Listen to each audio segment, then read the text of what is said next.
Hello' friends, আপোনালোকে mobile বা ঘড়ীৰ ব্যৱহাৰটো জীৱনত নিশ্চয় কৰিছে, কিন্তু আপুনি এটা কথা জানেনে যে টাইমৰ সদায় পিছত থকা এই AM আৰু PM শব্দ দুটাই প্ৰকৃত অৰ্থত কি বুজায়?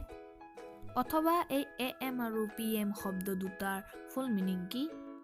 আৰু আপোনালোক সকলোৱে জানে যে ৰাতি 12টাৰ পৰা ৰাতিপুৱাৰ 12টালৈ সেই সময়খিনিত সময়ৰ আগত AM বহে আৰু সেই 12টাৰ পৰা ৰাতি 12টাৰ মাজৰ সময়খিনিত PM বহে।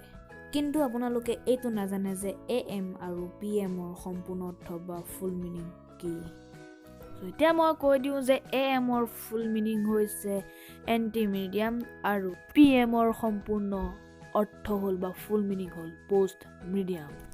হেল্ল' বন্ধুসকল, ভিডিঅ'টো ভাল লাগিলে লাইক কৰিব, চেনেলটো ছাবস্ক্ৰাইব কৰিব আৰু ভিডিঅ'টো কেনে পালে কমেণ্ট কৰি জনাই দিব।